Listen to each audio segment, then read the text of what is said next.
to talk a little bit about the history, where we're sitting here today.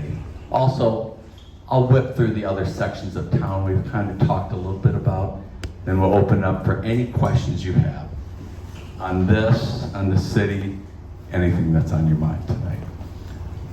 So with that, I'd always like to start 1927, big deal in Northville, our centennial.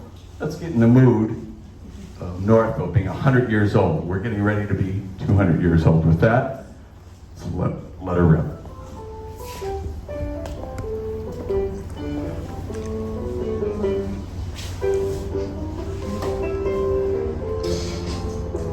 And it's the same streets that we have today, if you look really closely, same buildings. We've been the same downtown since the mid-1800s. That's my dad's head, they tell me. He was about an 8 or 9 year old. And he wanted to be up here. Maybe I'll be up here someday. Oh, I'm sorry. I'll get out of your way. Tell that mayor to move, for God's sakes. Don't be polite, just tell me. Oh, there's Indians here. Oh yeah, absolutely. And when you think about it, horse and buggy, about 20 years before, that's how you got around Northville. You know, that's like a 20-year-old car. It's like a 2004 model year car. It's called the Horse.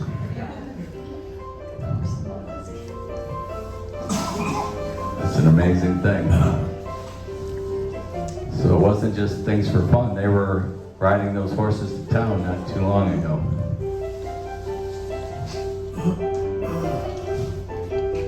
And those stagecoaches came right through town. Remember, Northville was a booming place. Trains and stagecoaches and trolleys.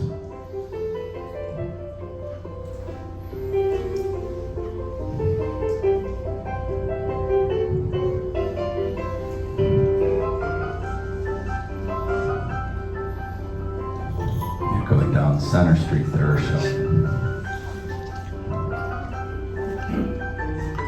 Electric car, I say we haven't gone very far because we're still working on those electric cars, aren't we? Okay. And the Northville Band.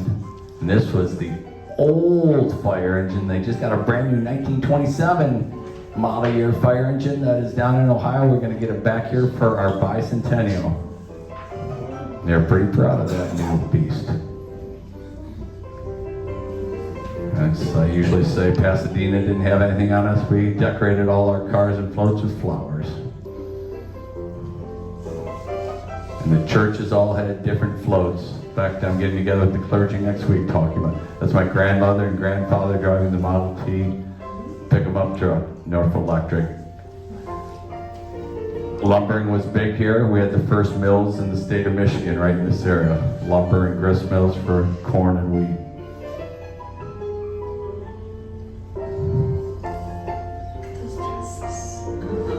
You think that's really old, but that was probably about, 50, 60 years before this. Mr. Stinson used to do the single-wing planes, the first modern planes in the world out of Northville. They're in the Smithsonian and down at the Henry Ford Museum.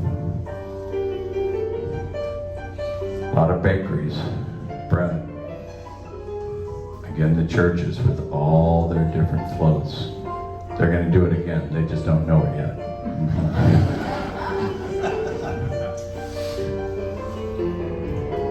And that's Mr. Mayberry from Mayberry State Park. So that kind of gets you an idea of what we were when this was Buckner Hill. So today, usually Northville has 4 historic areas. I'm going to make 5 out of it today. So the 5th one up here in the Buckner Hill area, which is part of the historic area in town. I'll talk about the other areas, the historic area of Bealtown, Cabbagetown, and Orchard Heights briefly, but I'll go a little bit more in detail about where you live today. And at the end, if you have any questions, I'll try to answer them all. So with that, let's go to the next one. And this is Wendy Mudge, the archivist at Millrace Village that knows all the answers of life about history. She keeps me straight on that stuff. So Buckner Hill, kind of give you an idea, and you are in Buckner Hill, and we'll talk about what that meant. Buckner Hill cleared the land in 1885, and you had a big house on the top. We'll look at it. 1890s, the hill is used for bicycle hill climbing competitions. new automobiles are tested going up that big hill, and motorcycles trying to go up that hill. We've digitized all the Norfolk records, so I go back, looking at history, going back to 1869, we have every Norfolk record digitized, so when we're looking for different information on the hill up here. Dr. Wickham opens East Lawn Sanitarium for TB treatments up here in 1923. 1955, Lawrence Keller buys the property and converts it to a convalescence center. And I know about that. I used to see it all the time in the 60s when I walked all the way up to the high school and to where Northville Swim Club is. I'd go by it all the time and wave to everybody in there. Went from a TV center to a convalescence center. The city buys East Lawn in 1975. 1976, the mansion was taken down, the Buckner Mansion. We have a beautiful case with stained glass and Tiffany glass in it at City Hall. That was from the Buckner Mansion, so we still have that at City Hall. Allen Terrace, which you see here today, 1978, we opened that up. So thank you very much to your father at the time. So with that, let's take a look a little bit. So a book in 1890 talked about Norfolk being the ideal suburban village, the greatest village in all of America. This is the view from Buckner Hill. This was a picture in the book looking down on Norfolk. This is the highest point in Wayne County. We drop hundreds of feet all the way to the Detroit River. When somebody says they live downriver, did anybody used to live downriver in here? Yeah. You live downriver from Northville, Michigan, because it runs downriver from Northville all the way to the city of Detroit, to the Detroit River, to the Great Lakes. So this was in that book, and that book is around, this is the greatest value for $3. I believe when you sells these things, but this is a reprint of the 1890 book, Northville, the Ideal Suburban Village, but the picture's in there. I'm not selling books tonight. I know she does once in a while. The next one. So this is looking from down the hill up to Buckner Hill. That's the Buckner Mansion on top of the hill behind us. So that is looking down from Randolph Street, looking all the way up there. So you have the Lutheran Church on the right-hand side, and you have that all the way up the hill. That little pathway is still there. That's where I'm sure we're going to get to it, the tobogganing came right down that area. But you can see, not much going on. They just put some electricity. See the poles on either side? My grandfather helped electrify Norfolk about this time. Next one. Sledding and tobogganing were infamous on Buckner Hill. The sledding hill was almost a mile long. You started on top of Buckner Hill and you ended down by Norfolk Downs. Kids would be at the different streets in the whole bit. My dad, who was born in 1919, was the president of 1937. In the 20s, the kids would come down. They would get 3, 4, 5 people on a toboggan. They go 50, 55 miles an hour coming down that hill. And that would get you all the way to Norfolk Downs at the time. Detroit News talked about it, the Free Press, everybody talked about the the sledding hill in Norfolk. Some people tried to ski it. It wasn't good. Next one. So East Lawn. This was an advertisement for East Lawn Sanitarium. Kind of like we just had COVID. They didn't know a cure for, tuberculosis. Clean air, fresh air out in the country. That's the definition of Norfolk. The highest point in Wayne County, all the way up to the corner of Wayne County. That's why Mayberry Sanitarium came here, almost 1,000 acres. That was from the city of Detroit. That was the farthest things out in Wayne County. This was a private sanitarium up here, right on top of the hill. What they did, I think we have a picture. Oh, you can see in the corner, that's really the Buckner Mansion, and then they just added on. on both sides for different rooms on the first story and the second story. So again, if you look at the bottom right, or the bottom left, you can see the Buckner oh, thank you very much. Oh, you can't because you're slipping. So that is the Buckner Mansion. Point to the Buckner Mansion, and they added on all those rooms to the convalescent center. And in the upper one, that is a corner of the Buckner Mansion, up a little closer, they added on the first and second story. And they had multiple cottages all around. You could be in a room at the convalescent center or at the TB center before it was a convalescent center, or you could be in a little cottage, depending on how sick you were with TB and the whole bit, if you had to be isolated. Even in Life magazine, they had a group of young ladies out here that were famous for singing and imitating, different groups at the time. And They were patients. And they were patients in the TB center. And Life magazine came out here in 1937. Let's go to the next one. So now in the 1940s, 12 cottages on Buckner Hill were started. It was now accommodations of 100 patients were up here. You can see the cottages on the bottom right, and some patients would be up in the different rooms. So the 40s, they were still battling TB in this area, from 30s and the 40s.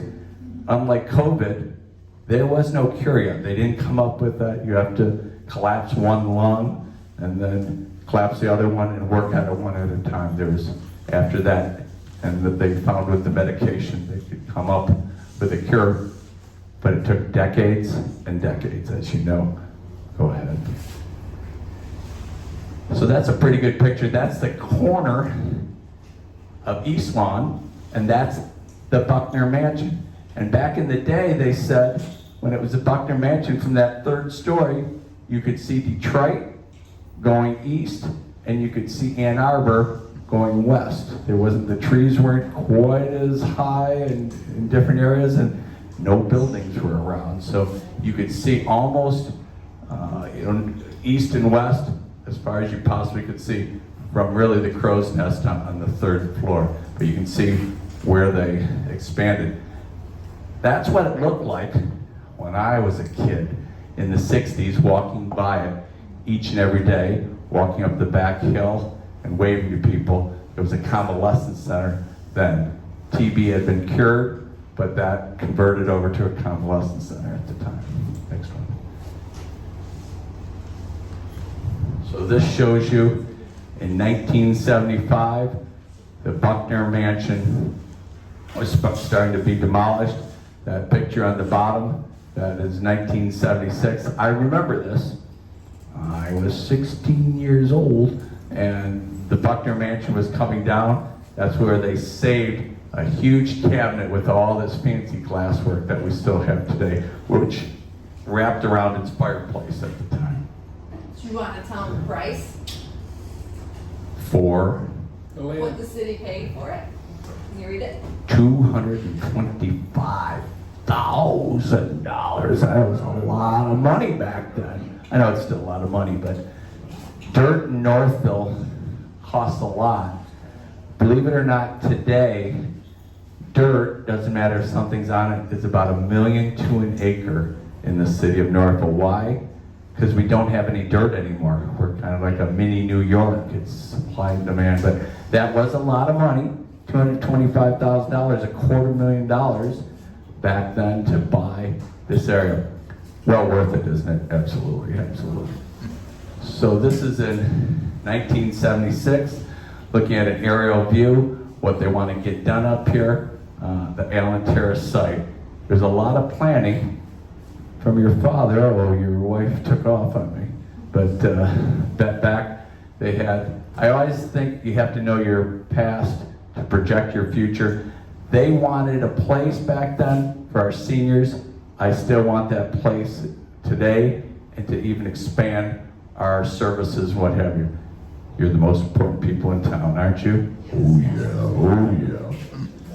So then, Allen Monuments, big business in town.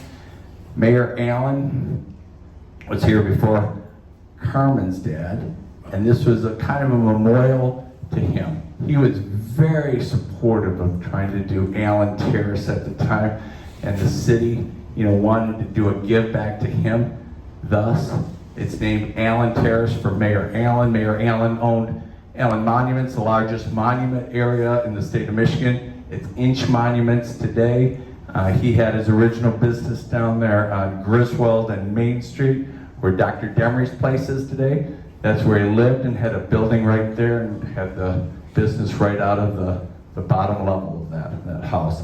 Then moved it over on Northville Road. But Mayor Allen did an awful lot for Northville, Michigan. His wife, Mrs. Snow at the time, Betty Snow, her father was a big physician in town, down at the hospital, which is, what's it called today? It used to be the convalescent wishing well. But every baby was born in Northville at the Wishing Well Manor. It was Northville Hospital at the time. Sessions Hospital. If you go, I'm doing a history tour of the Oakwood Cemetery this weekend, and we'll talk about Sessions, who's in that Oakwood Cemetery, and others, but he did an awful lot for Northville. Everybody from about 1910 to about 1961 that was born in Northville, born in Sessions Hospital, to Mr. Snow, Dr. Snow, and Betty Snow, that was her father, and she helped out there and eventually married Mayor Allen, Mike Allen. Right. And I think there's pictures I've seen in the hall of Mike Allen here in the whole bit. He was a friend of our family, a friend of my grandparents, great friends of my parents at the time too. He built a new house down on Fairbrook Street. He used to live over in Orchard Heights after he moved from where his business was on Griswold and Main Street. Allen Terrace residents questions. I think these are the questions you're asking me to tell you about. So I'm going to try to make sure we handle these questions. And I think when was the water tower constructed? We're going to talk about that. When was the old village school constructed? High Street, dead ends by the houses next to Allen Terrace. Was that always the case? Any stories about the Randolph train? So that is what I heard from you. You want me to talk about. I should know about most of these things. Remember, I grew up 5 generations here, hanging from my grandparents on both sides and my father. And I usually study most of this, and then today, I'm involved with a lot of it still. I think I know the mayor. Go ahead. So the water tower.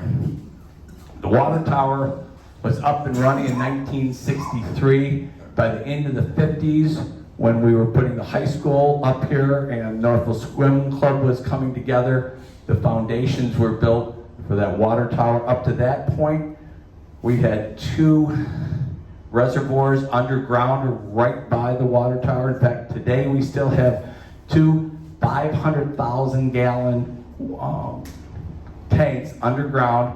1 million gallons we have, just a 1,050,000 gallons. We used to bring it from 2 sources in Northville before that tower. One down by Eaton Drive and 7 Mile, there's a big pond there. We pumped water all the way up. And another one down by Guernsey's, really, we pumped it all the way into those tanks. We're in the midst today, those tanks are over 100 years old. We still today, up to today, in the next 6 months, we pump water into those tanks, and then we pump water from those tanks into the tower. So eventually, in about 6 months from now, we're going to go water directly into the tower. It'll be more efficient, and those tanks are wearing out, and there's no parts left in the world for them. So I've authorized super duper pumps to go directly into that tank. And we actually pump water at night when it's cheaper, so we don't pump it during the day. We use it all day and then water pressure, and then at night we do it again. We don't make $1 on water. It's a pass-through from the city of Detroit, so we try to economize as much as possible. I know people think that water is like liquid gold around here. We make all that money. We don't make $1 on water, so just so you know. The next thing. Northville High School. So Northville High School was dedicated in March of 1958. I think we played football down at the old football field on Ford Field through the 1962 season. 1963, we went up to the new high school field that you see across from 8 Mile here. That was a pretty modern high school. I went to that high school. It wasn't quite as modern when I went to it in the late 70s, but back in 1958, that was quite something, coming from the old village school downtown to that new modern high school. So that gives you kind of an idea. That was the brochure. In 1959, they broke ground in 1958. Go right ahead. So this is High Street today. People have talked to me about, did it go all the way up? Is that where we're going with that? What is the next, no visual of this? So, to answer somebody's, I'm trying to answer the questions that I thought came up here. There was never a street that went straight up. So when you come around the corner on the Lutheran church, where are we? We are right out here. That was just a walk path going up. That walk path was a toboggan hill that came straight down. Just in recent times, in the last decade or so, they've continued up that hill a little bit so they could build some homes and, you know, have a driveway to them. But that was a muddy, crappy path when I was walking up that in the 60s and even early 70s. And some of you might remember, you probably in my era a whole bit. So yeah, that was never a street. It almost can't be. That's where motorcyclists would try to get up there and they would test cars to go up there. It's impossible. It's kind of like coming up from Baseline Road. You couldn't do that either. You know, that is the straight line Baseline Road to the road behind here on top. So that should answer your question, I believe. Next one. The Randolph Drain. So the Randolph Drain, I know more than I want to know, is a drain authority between Wayne County and Oakland County. And remember, Northville is an area where the headwaters for 4 different counties: Livingston, Wayne County, Oakland County, and Washtenaw County. We have 4 rivers coming through Northville. We have the Upper and Middle Rouge coming together into town. We have the Randolph Drain down here, and we have the Johnson Creek coming from Washtenaw. That's why we're here. We were the first milling area, and you needed that power of the water for the mills to work, the sawmills, the grist mills in the day. There's no electricity. We were number 2 in electronics, in production in all of the state of Michigan, with Detroit being number 1 till the 1930s. Why? Because we had all that water power moving the machinery. You have something called the Mill Race Village. Why is it called the Mill Race Village? A mill race is a big pipe going to a smaller pipe. By the time it gets this big, it's like a jet engine moving that wheel around, moving all the machinery. That's the power of the water back then. So that's why Northville's here. And the drain for the Randolph Drain right down the road, that is a drain authority because it starts in Oakland County, comes into Wayne County, eventually goes down to the Rouge River down by Ford Field.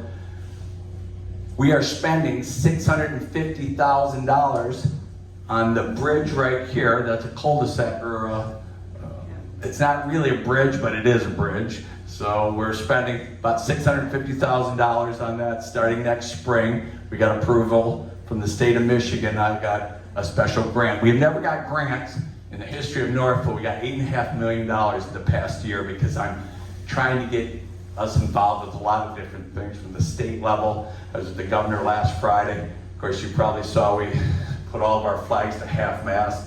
I had, for Declan, we had to have the sign-off from the governor, and I had to have a little discussion with her on that. So it was great. I said, what, are you going to fire me? No, she didn't fire me. So all was good. So the Randolph Drain goes all the way coming down Taft Road, pretty much all the way from Mayberry State Park, all that water coming down this way. It rushes quite a bit when the water is raining and there's drainage. We're gonna spend about $750,000 where the Randolph drain goes into Ford Field with 3 little waterfalls. We've deteriorated the banks about 8 to 9 feet over the years. We've never really beefed it up. If you look in there, it's called Serenity Point, where the one big waterfall is. We're gonna have 3 cascading little waterfalls there. It'll be a beautiful area to go down there and sit, to listen to the water and the Hobbit. So in total, we'll spend about $1.3 million on the Randolph drain from your road here all the way to Ford Field. So I have the attention of a lot of people in Wayne County and Oakland County to be part of this as partners. They really appreciate that too, the whole bit. But from that, it's important to have that water management, and we've been up in Lansing talking about the support of that in the future. So that hopefully answers your question. These are all facts. These are, you will know more than anybody else in the world here, that both those projects on the Randolph drain will start next spring. It's already been bid out on both of them. Now, we want to know about bodies that they were found in the Randolph drain. Oh, we don't talk about that. I try not to talk about the bodies. And they were looking when they did Norfolk Downs, were there any bodies underneath there? Okay, let it go. That's another story for the presentation. So now you kind of got an idea. That's up here at Buckner Hill.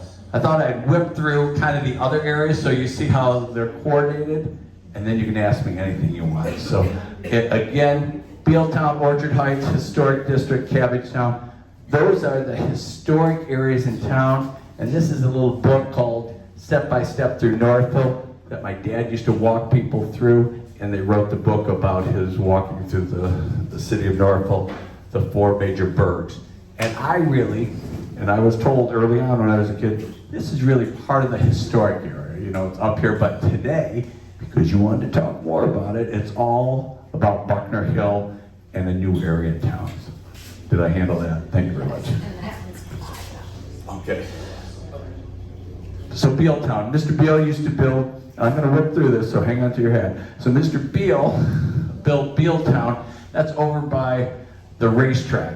And he had the largest furniture factory in the world for school and church furniture. Like those desks you see in the upper right, all those little desks, if it has a globe on it, it was built in Northville, Michigan. The majority of all those desks in this country and in the world were built in Northville, Michigan. It's unbelievable. When you go to like rummage sales or antique sales, look at it. If it has a globe on it, built in Northville. They had 200 people a shift building these desks back then. That was a lot.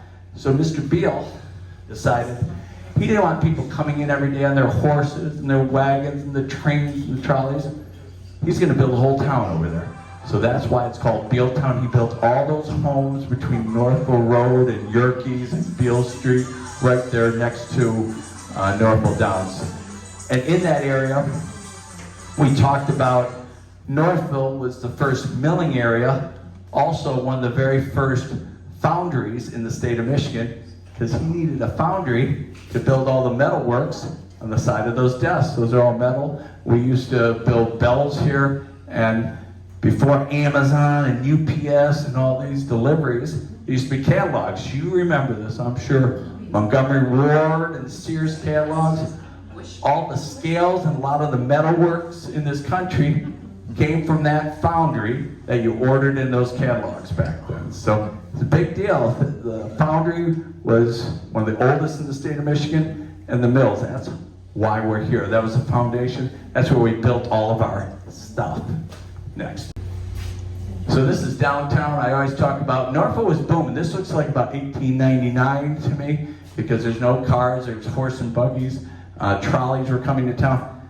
Envision, Norfolk was booming. We had trolleys coming in, and one trolley went all the way up Griswold to 8 Mile to Farmington to Pontiac, another one all the way down Norfolk Road to Plymouth to Detroit. You could get to Detroit in about 55 minutes on these trolleys. That's unbelievable. I mean, sometime today you can't do that with traffic, for God's sakes. I know I can't. So this gives you an idea, downtown in the later 1800s. Horse and buggies. I get a kick out of it. What do you get a kick out of, Brad? A lot of people were complaining about the downs, said, oh, we don't want more traffic, we don't want this, that. So I read something from the Norfolk Record, everybody's shaking their head, and it said, we don't want more traffic in town, we don't want those homes built here, we don't need more people, it's congestion. And everybody's shaking their head. I said, this is from Bealtown in 1872 in the Norfolk Record. That's horse and buggies in downtown Norfolk, but same things. Can't we all get along? Okay, the next one. So this is the school and church furniture for Mr. Beal down there by that Foundry Flask area where the car wash is today. That is Mr. Stinson. He built single-wing planes. The first modern planes were the Cessna Cub today. Took over the technology. Built right there in this factory area where Foundry Flask is. You can see on the right, that's what it looks like today, the buildings. And it's a little bit more to the right of that. And that's where the school and church furniture factory was from Mr. Beal in the upper right. It was a big complex. 200 people a shift. It's a lot of people working in a furniture factory that did school and church furniture each and every day. Shipped them all around the world. Next one. So right in that area, again, we're in Bealtown. In Bealtown was a train station. The train station was right up from where the well was. And that's the way the well used to be, a traditional well. And the Northville well was kind of like the absolute pure spring water. It was the purest water around. It was called Silver Springs back then. And we are going to rebuild that well to make it look like it did. I know there's a group in town that redid it. It looks great. It's a little octagon, foo-foo little building. It's going to look like a well again. So we're going to do that next year for our bicentennial. Everything we're doing, we're getting ready for our bicentennial. But Rotary, bless their souls, rebuilt it. And, that was good to make sure it's still around. But we will build it exactly the way it was traditionally. People came from all over. It was kind of like the Northville absolute pure spring water. The finest hotels and the finest restaurants served Northville spring water. All the trains served Northville spring water back in the day. So, yeah. Next one. Again, down there in Bealtown, that's where Norfolk Downs was. Where Norfolk Downs is, that was the largest fairgrounds in the state of Michigan. In fact, the Wayne County Fair was at Norfolk Downs till 1944. It was larger than the state fair in town. And that's why the river they put underneath in 1908, I believe there's a Swamp Act in this country, and if you needed more land, you could put the river underneath, and that's what they did in the big tube. Today, we're going to daylight that for the future, and we've already done the new channel that's going down River Street. It's called River Street because there used to be a river right there next to it, so we can't have a river walk without a river. So we have a river again, but with this,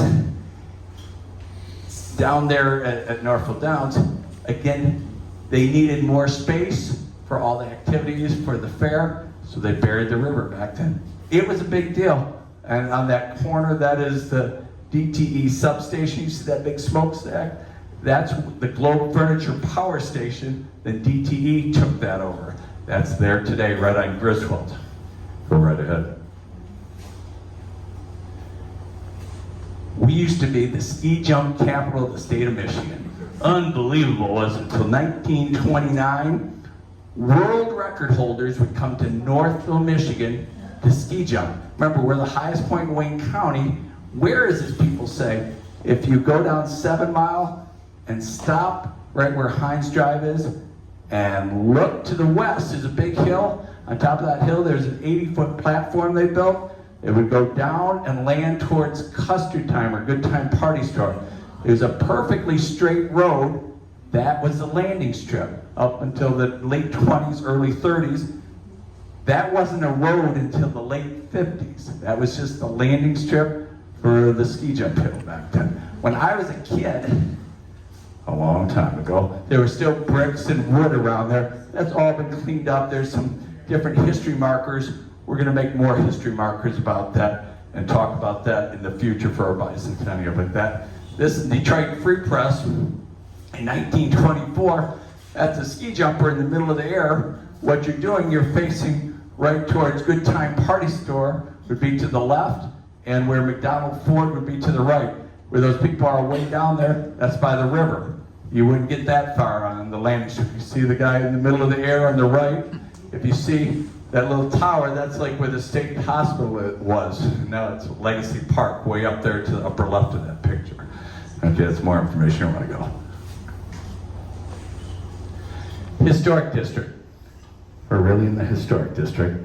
I know we're in Buckner Hill. Historic District is over here, Randolph and Dunlap in our downtown area. Let's go to the next one.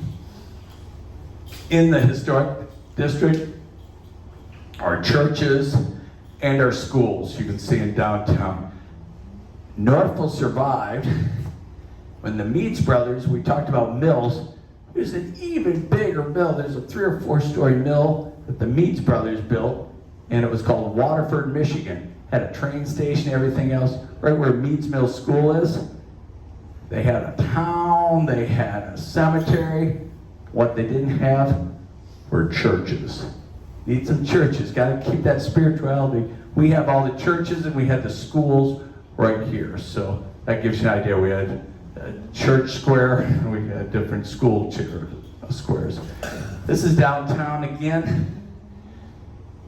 Looking at it, very later 1800s, when the trolleys first came through, trolleys came right through the middle of the road coming downtown, and we had a band shell at the end. I think we're looking from the band shell looking down. That would be the jewelry store to the left and Chinetti's to the right. So we're looking east from the middle of the road on Main Street and Center, looking towards Town Square. The theater would be the middle of the picture to the left. Go ahead. So this is looking the opposite way. This is looking towards City Hall, and you can see you're looking right towards Main Street and Center. That big tower with the bell, that used to be where we put our fire engines. On the left there, that was Ambler's Hotel, which is on the corner. Not there anymore. It was caught in a fire in the early 30s or so, where it says bowling alley on the right. As my grandfather was a barber in town, had a 2-lane bowling alley there on that side.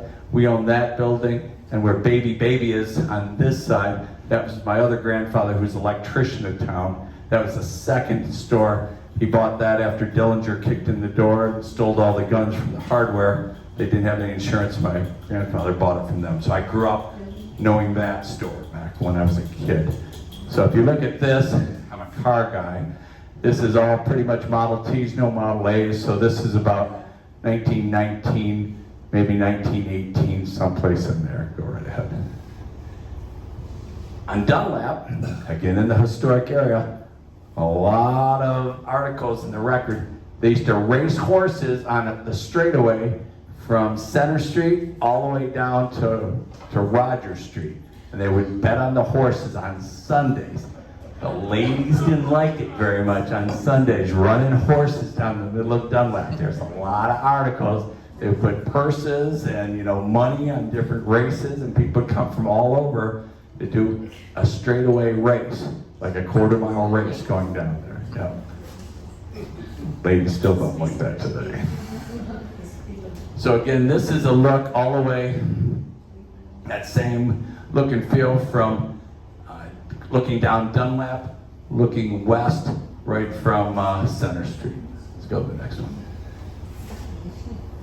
And this was my grandfather's house on Dunlap and High Street. He was a barber in Northville. He had little things in the Northville record. I don't know what year that, 1931 that was. That, come get your hair cut, blah, blah, blah. Later on, when he had a stroke, they built on that, I call it the tar paper shack part to the left, and he would cut hair in the late 50s and early 60s at the house because he couldn't really get downtown anymore at that time. So that house is still there. I kept that house up to about 1983, and they have a whole new porch on that, but right down the street, where are we? Right down the street that way, 2 streets, the right-hand side, that's on the corner of Dunlap and High Street. Next one, in the back, that's the Baptist Church. And this is the electric shop. On one of these, we don't probably have that book, on a Northville, the history of Northville, on the cover was the place, and it said where Bruce Turnbull, my father, was born. That was building up through the upper left. That was from the mid-1800s, and at Star Laundry, then eventually that was Northville Electric Shop, and you can see the little sign in the middle. That's that same building. Later on, and oh yeah, that's on the bottom left, it says History of Northville. That's that shop. In the cover, it said Bruce Turnbull was born there in 1919.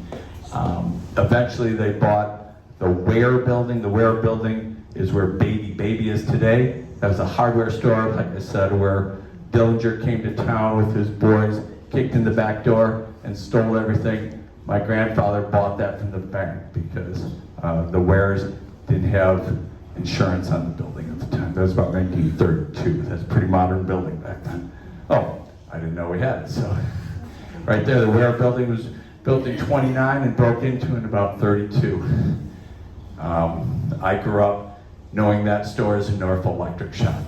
A lot of activity in town. The Purple Gang would come through town. The Purple Gang had the Northville Golf Course, which was on 7 Mile and Newburgh.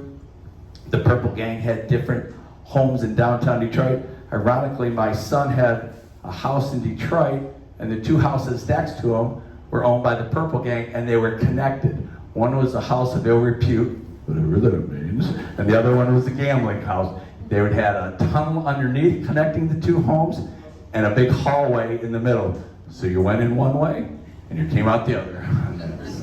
So yeah, a lot of activity, and why would that be? Because a lot of people, gangsters, people rum running, in the Depression and, when there was Prohibition, between Chicago and Detroit was kind of a hotbed of things, and Northville's right off of Michigan Avenue kind of deal, so they would come out here. But yeah, my parents were friends. The secretary of the Purple Gang ended up inheriting Northville Golf Course.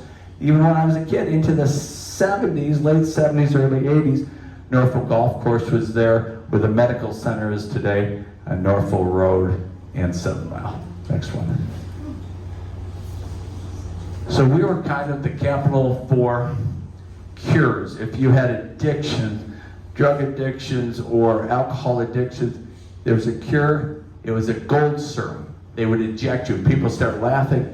University of Michigan today still, they experiment with different metallics in your body. People would come from all over the Yarnell Gold Cure building, which is just restored right in downtown across from where the Early Bird is by Starbucks.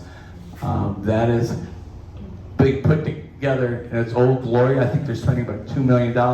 Across the street, the old boarding house was just redone. People would come in via train, spend about 3 weeks here, get injected every day, go to the boarding house, and they'd be cured of their different addictions because you didn't want it anymore once you started getting that in your system. But it's unbelievable, but we were kind of like the Betty Ford Clinic before there was a Betty Ford Clinic. People would come from all over, stagecoach and trains and trolleys to come into Northville on that.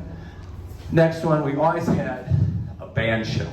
A lot of activities in downtown Northville. That is right in the middle of Main Street and Center Street, the upper left. I like this picture because you have a trolley in there, you have old cars, you still have the trains coming into the left. That is really Genetti's building if you look to the left. A lot was going on. That's in 1919 in downtown North. Remember, downtown Northville was the same size then as it is today. In this whole area, Northville was about as big. Now we have the township all around us, but we were a booming place back then. We were number 2 in the state. Just about every governor started their launch to be the governor right on this bandstand here. So just about every governor in the state of Michigan came to Northville and launched their campaign here. We've had, in recent terms, just President Bush and President Biden I brought to town about 7 weeks ago or so. But a lot of people have come through Norfolk. We're really the downtown for about 300,000 people. We're the downtown for all of Novi, we're the downtown for Livonia, we're the downtown for all the communities in this area. So, there, next one. And this was the old sweet shop, Paul Foligno's sweet shop, and they moved that shop down to the historic village, and they squished it down a little bit. You can see they condensed it down, so they shrunk wrapped it, and they went from the up to the top picture to the right to the bottom. But the same building, they used the different wood structure and just made it a little bit less in the width. But yeah, Paul Foligno was on the council and ran for mayor at one time. He was not one of those 6 mayors, but did a lot for Northville, Michigan. That was right downtown on Main Street, right pretty close to the clock. It was Little Caesar's Pizza later on when I was younger, but a lot went on there. You can see this is in the 50s, 1954. A lot going on. I'm sure the jukeboxes were nice and loud in the whole bit, and the shakes. Next one. So in 1907, there's a big old crash, and it was up in Salem, and what did they call it? The Salem train wreck. Salem train wreck, but it was in North Michigan, so it was decent close to Salem, but the Salem train wreck, one of the worst train wrecks in the history of the state, one of the worst up to that point. A freight train ran into a passenger train head-on out there. There was a group coming from Ionia going down to Belle Isle for the day for a trip on a passenger train. A freight train was coming up from Plymouth at the time, and they ran into each other. Why?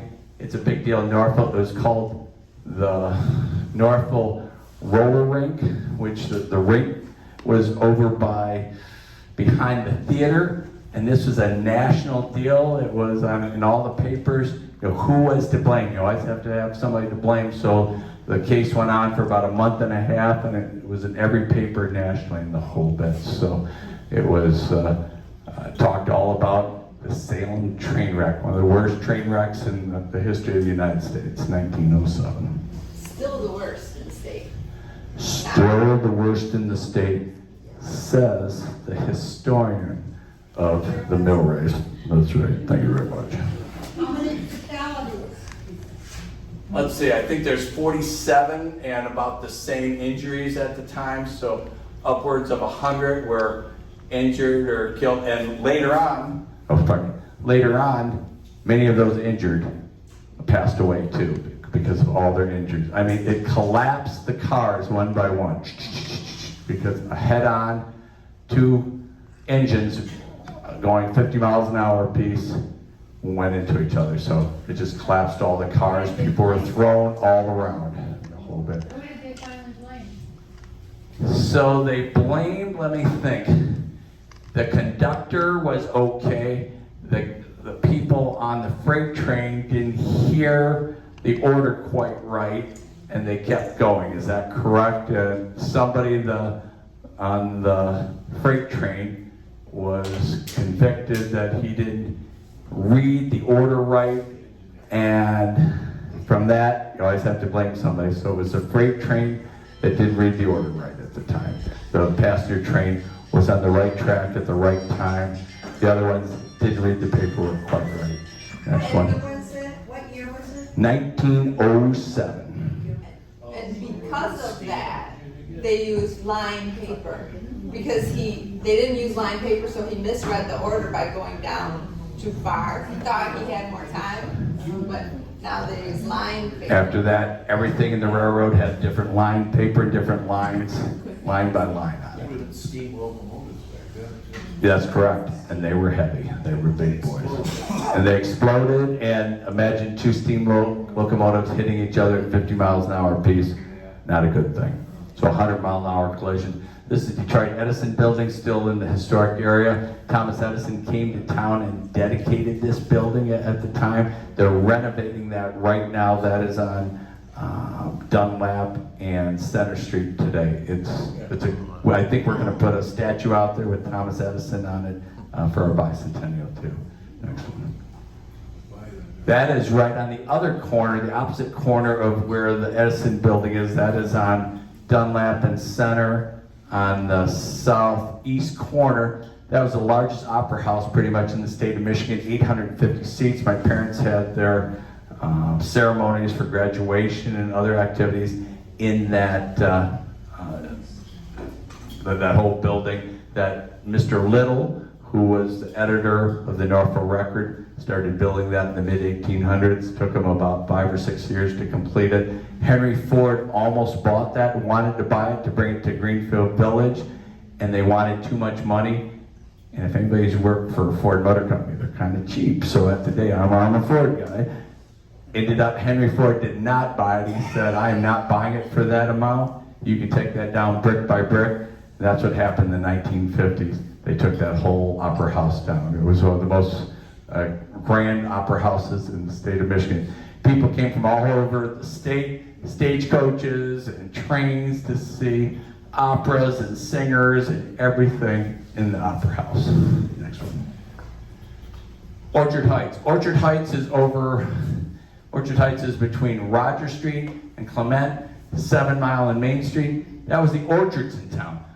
I grew up in Orchard Heights. So the old Eaton House on let's see, Roger Street, that was the farmhouse for the whole area. The Casterlines lived there, the Atchisons lived there before them, but that was the old Eaton House in the 1800s. And the whole back area was all different trees and berries. In fact, today there's still trees in that area. Some crabapple trees, some pear trees, some cherry trees. Back in the day, they're pretty gnarly, but some are over 100 years old, some of those trees in that Orchard Heights area. But that was all the orchards. I grew up in the house to the right, the original farmhouse, still there today on Roger Street, is the one on the left, all stones from the farm there. He built a house right behind him. That was the old Eaton House on Eaton Drive, the first one. That's the house I grew up in. My parents were the second owners of that house. That was built in about 1918 on the right. And then they built one more house to the right of that for the grandmother. Then they subdivided the whole farm, dividing it, and now we're selling all the apples out there too. Next one. In Orchard Heights was OLB. In the 1920s, I think 1922, 23, 50 families put money together to build a clapboard church. They had to have a Protestant buy the land because they didn't want a Catholic in town, a new Catholic church. The original Catholic masses were at my grandparents' home on my mother's side. That home you saw earlier on Dunlap and High Street.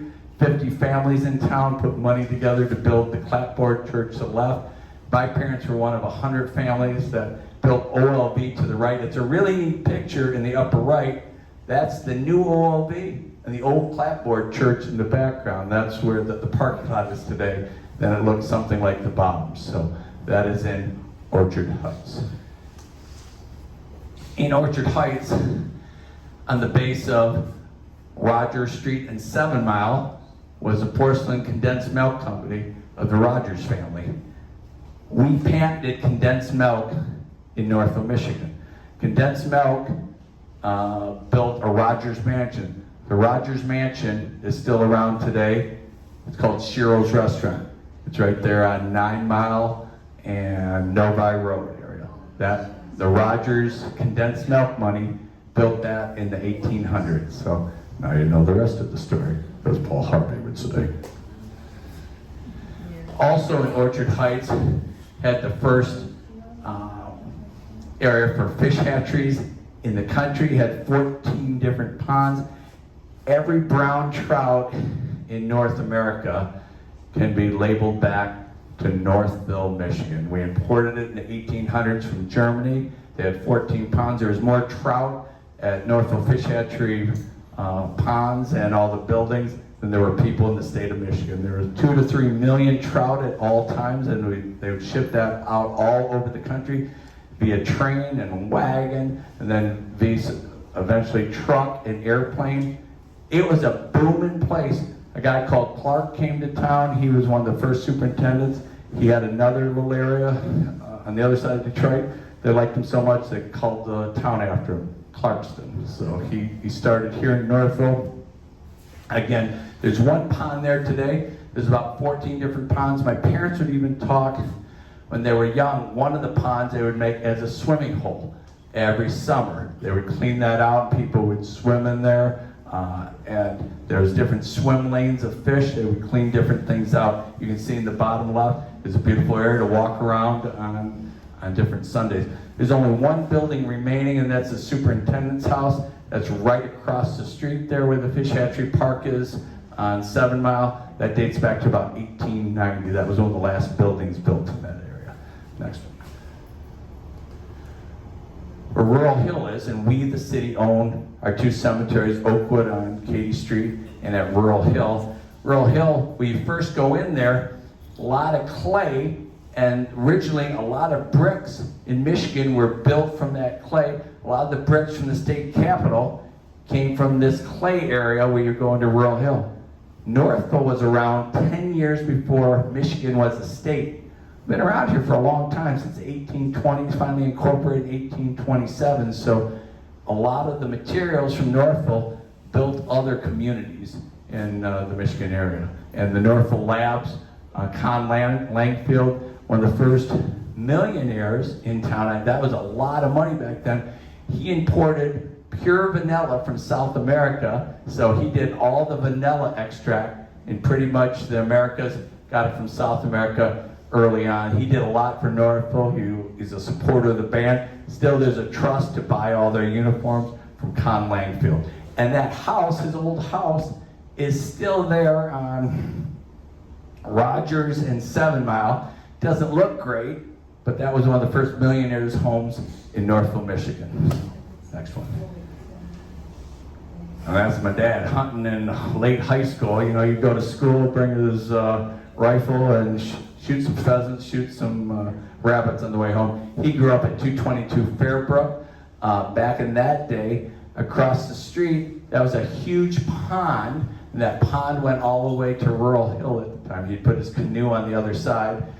7 Mile didn't go through there until the late 1950s. We talked about on one side where the ski jump hill was, from about Norfolk Downs where St. Lawrence Estates is, all the way up to Rogers. That was a big pond. In fact, Henry Ford put a little train track on top and kept the dike going all the time. Henry Ford spent a lot of time in town. He had his honeymoon here in the 1880s. He loved it so much down by the river. That's why he bought the land where Ford Field is and where the Mill Race Village is, and donated that to the city. On the Justice of the Peace, I've done about 70 marriage ceremonies right down there in Mill Race Village, and we talk about Henry Ford and how much he loved Northville. He brought his buddies. We all have buddies in life, don't we? He brought his buddies called the Vagabond Group here all the time. That would be Harvey Firestone, Firestone Tires, Thomas Edison, and John Burroughs, and environmentalists. They would all come to Northville. In fact, where Rebecca's is today was Cloverdale's back then. Henry Ford was known as a big tipper there in the whole bit. And a lot of famous people came through town. In the day, there was boxing rings, and who was the boxer that was here in Northville?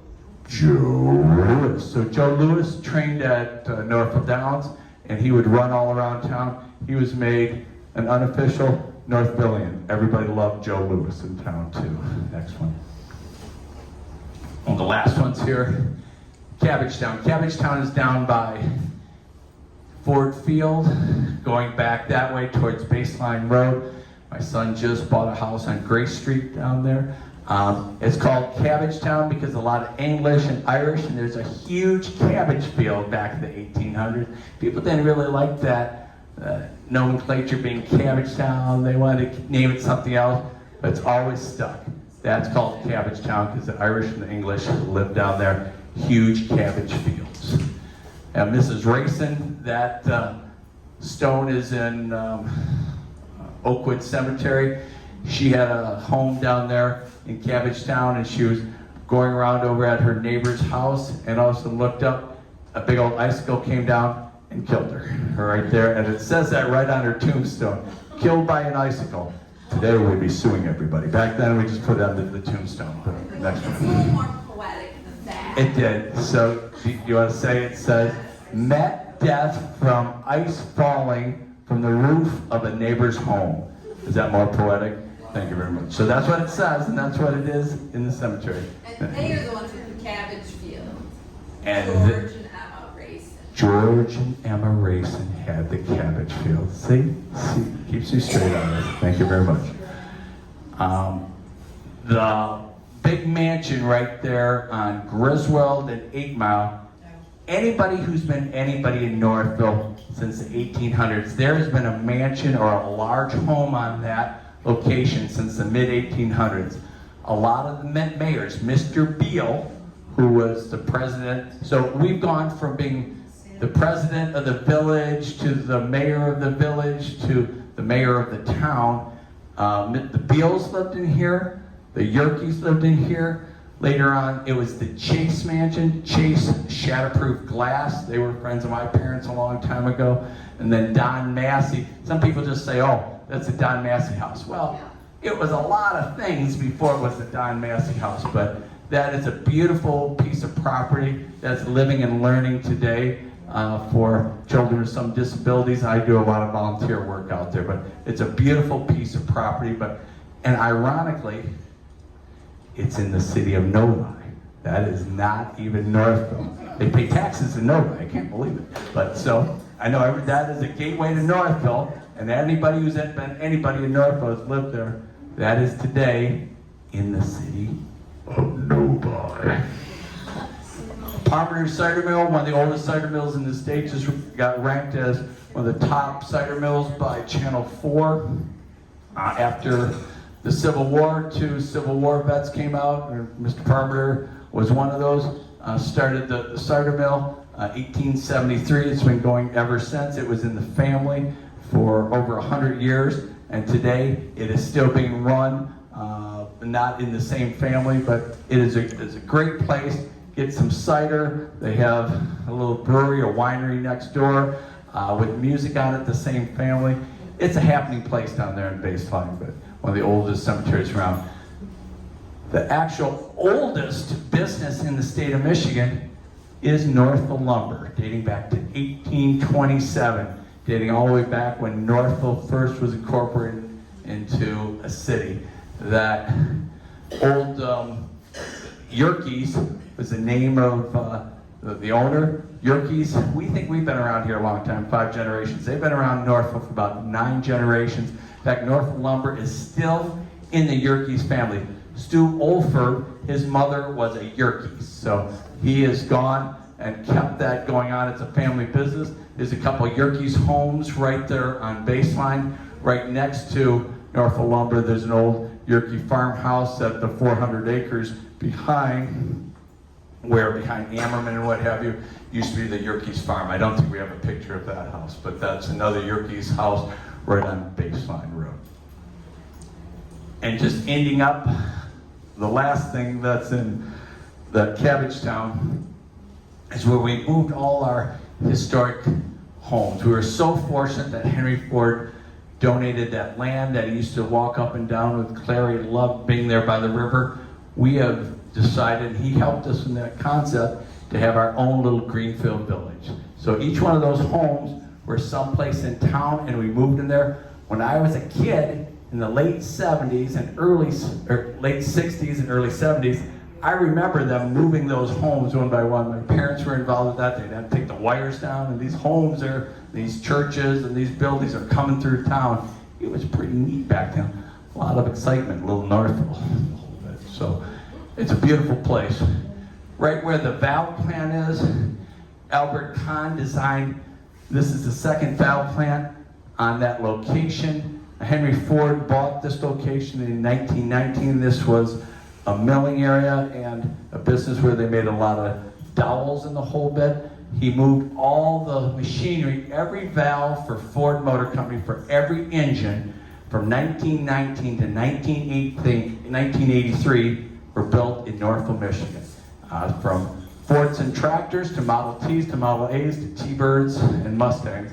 Every valve, those things are going up and down, you know, like air in and air out and gas in and out and exhaust. Every valve made in Northville, Michigan from Ford Motor Company right here. And Albert Kahn redesigned the factory, like I said, in the 1930s. My grandfather wired it, I'm told.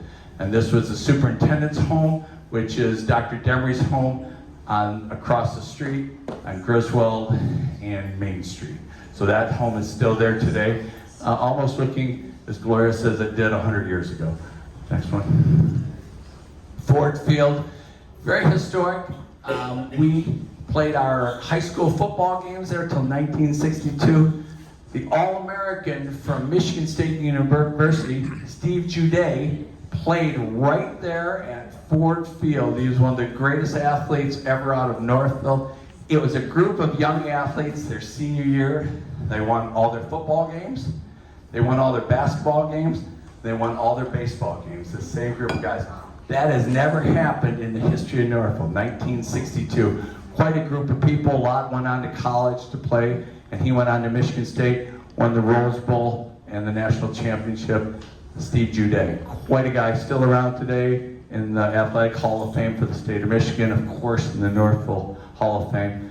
My brother later on in 1966 went on to Michigan State. He was a linebacker from Michigan State with Bubba Smith. My brother thought he was pretty big, 225, 6'2", very much, but he went up there. A guy called Bubba Smith was up there. He was about 6'8" and about 300 pounds and quicker, bigger, and stronger. But so he used to go around in his car once in a while. But but he was not in the same league as Bubba Smith. Bubba Smith was one of the most outstanding players up there, and he was up there when Steve Juday was there, just very young.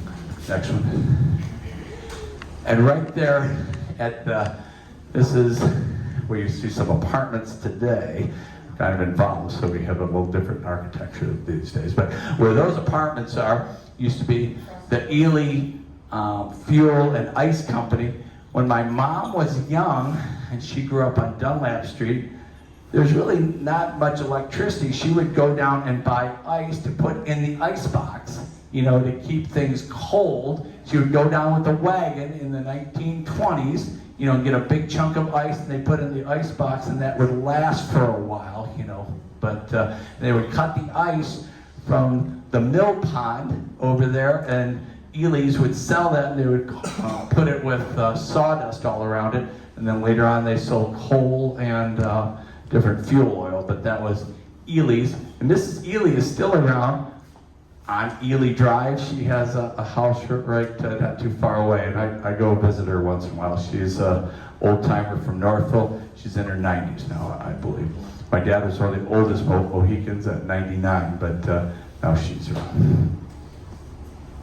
And last, but I think is this about, but not least, this is an aerial view of what they wanted the mill race to look like.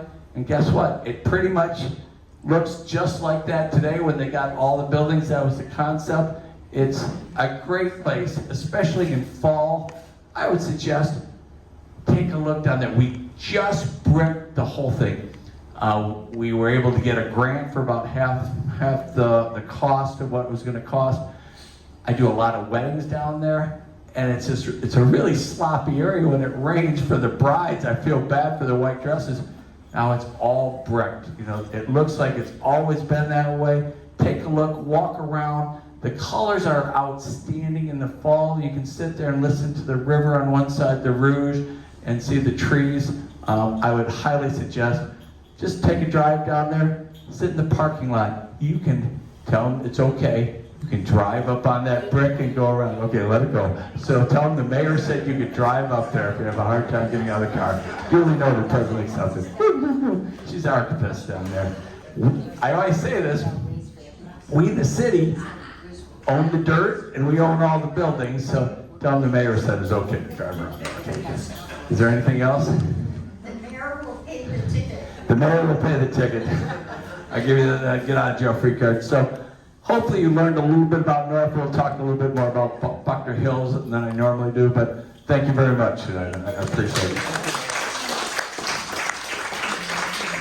I will open it up for any questions you may or may not have on your mind. Yes, sir. A couple events coming up this weekend at Oakwood Cemetery, and also, listen to this, everybody, Cars and Coffee next Saturday from 8 to 10. That's Talk right. about So that. two things that was brought up. this Saturday, there's going to be some tours of the old Oakwood Cemetery, and the mayor is the tour guide. We have 5 different stations with different actors that talks about different families and different things in there. We have Civil War veterans. We have American Revolutionary War veterans. It's one of the oldest cemeteries in the state. We are investing to rebuild, clean every stone in Oakwood Cemetery between now and 2026. So it really needs it. You know, we're putting a wrought iron fence, and it's something that I believe the city has let go a little bit. We are trying to do the right thing for the future, because in our bicentennial, that being one of the stops, and we'll have history markers to talk about what those trees are seeing, what some of those families are in there. So we're investing in the future in that cemetery. Then we're going to clean up all the stones. And this is a big deal. Some stones have to be totally rebuilt. Some are cleaned up. Some are brought up out of the ground. You know, some have broken over. We are looking at every stone in this. So it's the least we can do for the respect of those that have come before. We're always on the shoulders of those before us, and we have to remember that. So that is the one thing. So on Saturday from 4 to 8. The Is that correct? The second Saturday. Yeah. So this Saturday from 4 to 8 is the tours at the cemetery, and it's put on by the Art House. You know, just go in there and sign there. It's a little foo-foo thing. You got to sign up and maybe pay $1 to them. I'm free, so they get a really good deal. The second thing you mentioned, we have a car show. If you ever want to go to a car show, you just drive in there. You don't have to walk around too much. The second Saturday of every month is behind Old Village School, right by the community center, by the library. It's a great car show. It's the mayor's car show. So we have up to sometimes 180 cars, usually about 100 different cars. The next car show is a week from Saturday, and that is officially the last car show of the year. We might have an informal one in November, but it runs from May through October. But the second Saturday, and we provide all the cookies, all the coffee, all the danishes, all for free. The mayor does that for you. So come on down there nice and early. If you don't like cars, get some coffee, you know, pull up there, get something to eat in the morning. That is a week from Saturday. It's in the morning, 8 to 10 o'clock. 8 to 10 o'clock. Get there early. Does that handle that? Good. Any other questions of life out there tonight? Yes, ma'am. Okay, you said that Northville was a city or a village before the state of Michigan. Yes. So was it just Northville, USA? So, Northville was incorporated in 1827. It was the North Village in the Plymouth Township area. So every municipality is usually 6 by 6 square miles. Our 6 by 6 square miles is Plymouth, Plymouth Township, Northville, and Northville Township. That is the whole encompassment. In Livonia, they're 36 square miles. Canton is 36 square miles at 6 by 6. We were, back then, as large as Plymouth, and they wanted incorporated. No, we want our own deal. We were the North Village in that 36 square miles, and they had a big meeting in town, and Mr. Dunlap owned a bunch of land, and Mr. Katie owned a bunch of land, and some people want to call it Dunlapville. It just doesn't roll off the lips very well. You know, Katieville, no. It was the North Village, thus Northville, Michigan. So ourself and Plymouth, yes, so it was called Northville, and we were incorporated as a township with Plymouth in 1827. We became a city in 1955. It was reasons with the Downs back then. We were a village officially in 1867 or something of that nature, but we were incorporated as this whole township in 1827. Thus, when we celebrated our centennial, we celebrated that in 1927, because that's when this township, which we're the North Village of, was incorporated. That's why we're having our bicentennial in 2027. Hopefully that answers that. A lot of people get confused on that. It's the same as Plymouth, but we're the North Village in that 36 square miles. So, Other questions? Yes, sir. So when Northville was incorporated in 1827, were there Native American people here at that time? Sure, so early on, there's stories, we don't have the first 100 years of Northville, do we? So there's a book that talked about different Huron Indians on that side and kind of southwest, over towards Ypsilanti. Absolutely. If you look at the history tree that we just did behind City Hall, so backing up, we had one of the oldest elm trees in the state of Michigan. It was an award-winning elm tree, hit by lightning, started rotting on the top. We have a 30-foot elm tree, largest one in the state.